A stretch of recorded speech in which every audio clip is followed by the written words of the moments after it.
Because at the end of the day, co-parenting is not about you. It's not about your ex-partner. It's about the children. Here we go now. Here we go now. Let's get up in this flow with me, your host, Joe.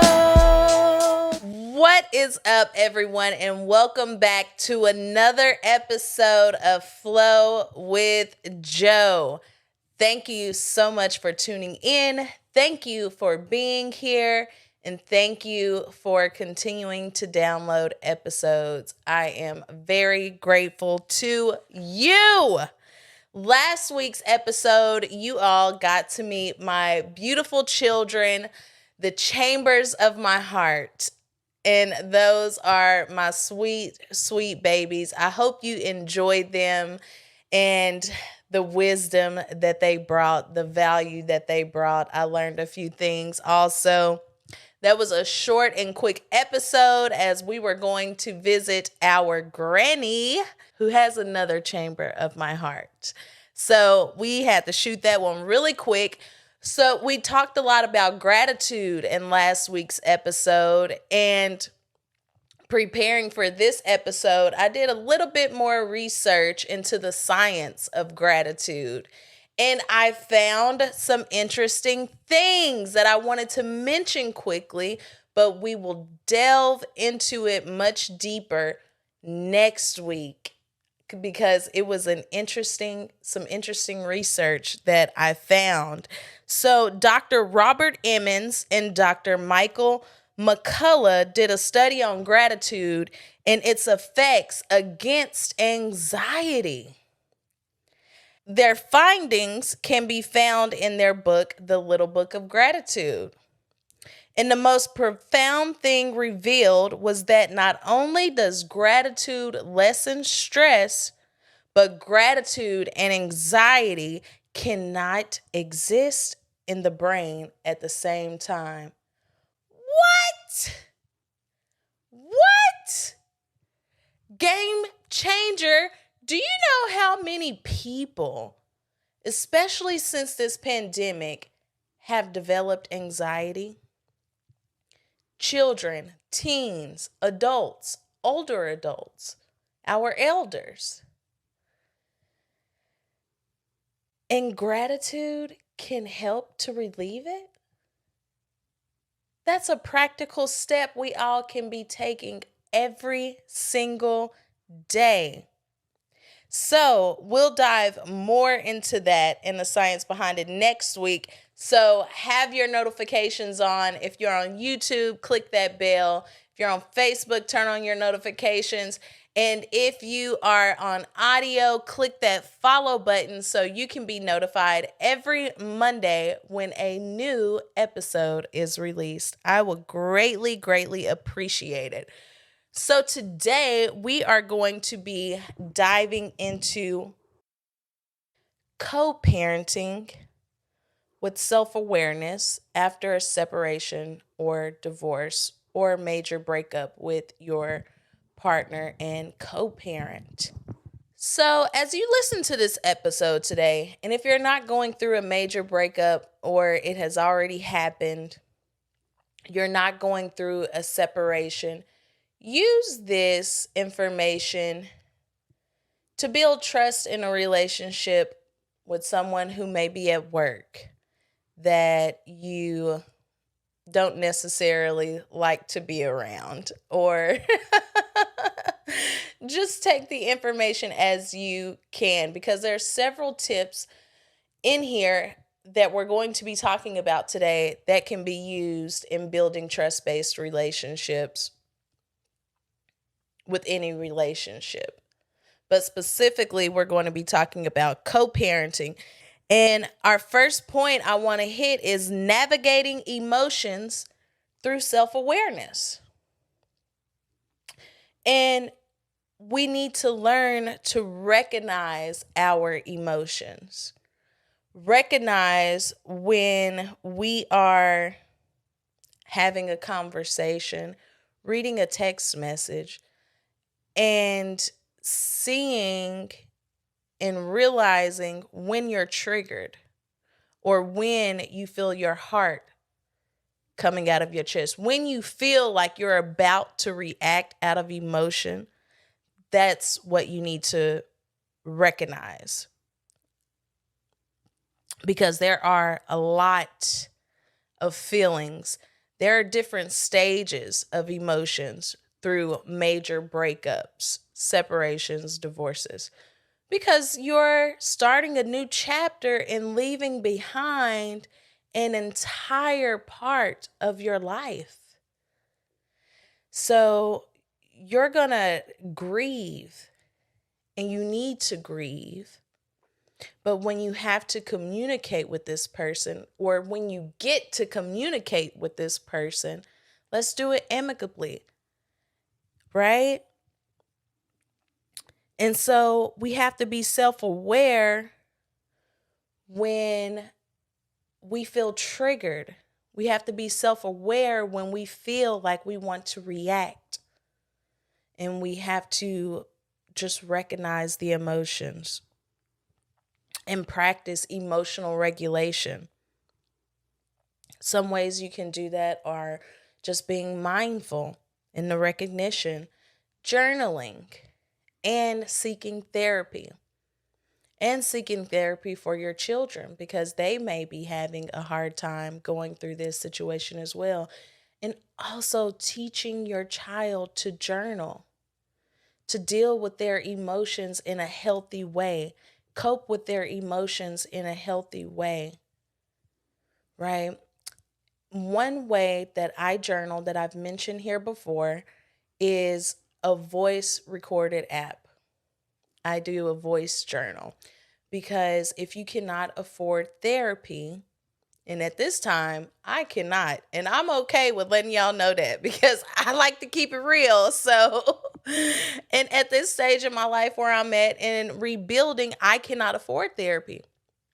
So my voice recorded journal is the next best thing. A little story. I was watching a movie the other night, and it was a love movie on Netflix. It was a great movie. And in the movie, one person had to learn to let go of a past relationship and move on and learn to love again. And I'm a highly sensitive person, so I felt that, and I began to cry with the movie. Yes, I am the movie crier. So that's who I am. And in that, I recognize that it had relatability to what I'm currently going through in my life. And it helped me to realize that I'm still very heartbroken. And I realized, I let my children know after that, like, hey guys, it's time for y'all to go to bed. I need to go journal. So I set the boundary, let them know what's about to happen, so I won't get bothered while I am journaling as a single woman now. And while journaling, I was able to let out my emotions. While speaking it, I was able to cry in a good way, express exactly how I was feeling. And after, I felt great. And I was able to continue reading my book before I went to bed with a clear mind, because I felt much better after that. Regulating the emotions, getting it out, feeling it, not sitting in it.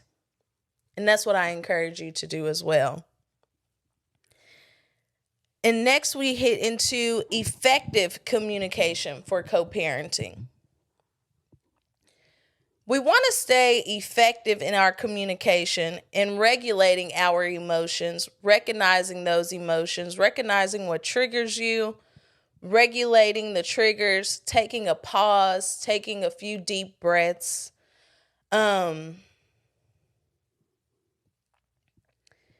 Because divorce can already be ugly, but it can also be what you choose for it to be. I'm not saying be a carpet and get walked all over, but some things you do not have to react to. You can pause and reply back in a practical and logical manner. And that goes into actively listening. Oftentimes, we are listening to respond instead of listening to understand. And then if it's an outrageous thing that you have to respond to, sometimes you don't have to respond. It doesn't deserve a response. That person may be trying to trigger you, but you have to be the one to recognize it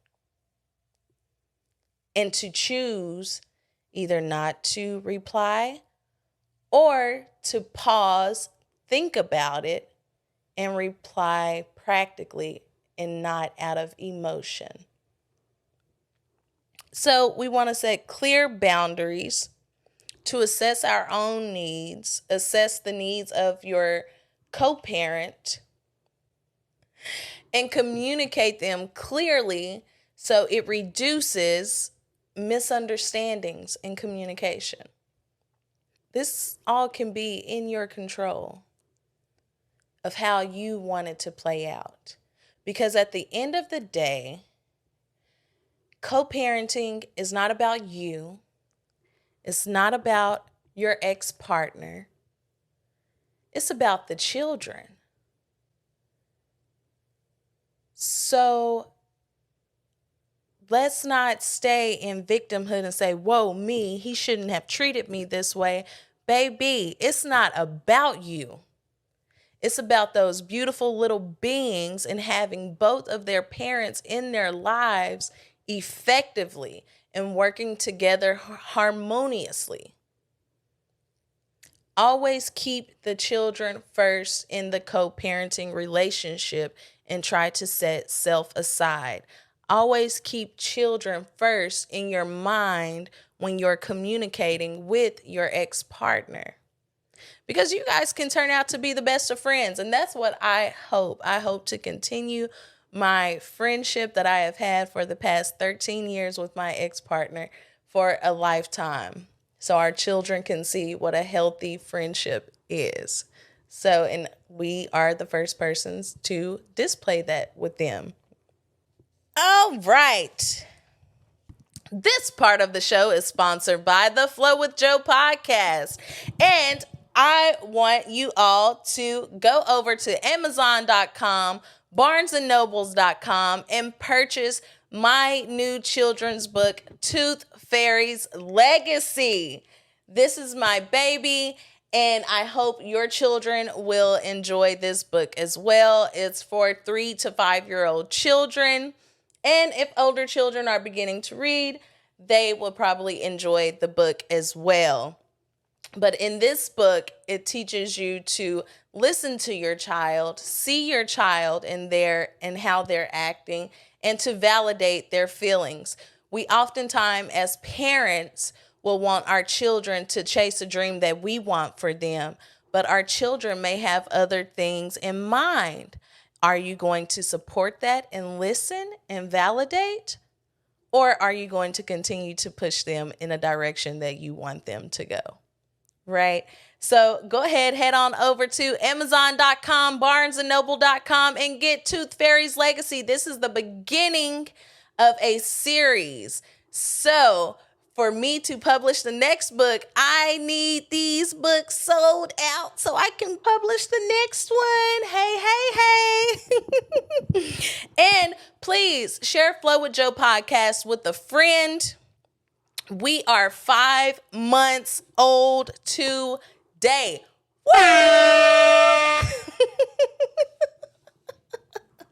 Praise God. We are 5 months old. I'm thankful that I am able to continue this journey. I'm thankful for you all who listen. And I have a goal, guys. I am 250 downloads away for my next goal. And so just by sharing an episode with a friend, going back and listening to past episodes you haven't checked out yet matters and helps the show grow. So please do so at this time. Wow, 5 months old and and we're international. So that's great. I want to thank you to all my international listeners as well. And we will soon have merch available. I am working on that these next couple of weeks. So get ready to shop the Flow with Joe merchandise. Ow. So, in light of everything that we just discussed, in Proverbs 4:23, it says, above all else, guard your heart, for everything you do flows from it. And when you think of your co-parenting relationship, think of the journey as a river. Your heart is the source, and the quality of water it produces influences the river's course. Just as filtering and purifying the source of water ensures a cleaner, healthier river downstream. Self-awareness and emotional regulation at the heart of co-parenting can lead to more peaceful and beneficial journey for you, your ex-partner, and number one, your children. Make it a blessed week this week, listeners. Thank you again for tuning in, and we will see you back here next Monday. Toodles, my beautiful poodles. Hey, boys and girls, thank you for watching my mom's channel. Don't forget to like and subscribe and hit that bell. And I'll see you later. A Monday, always a Monday.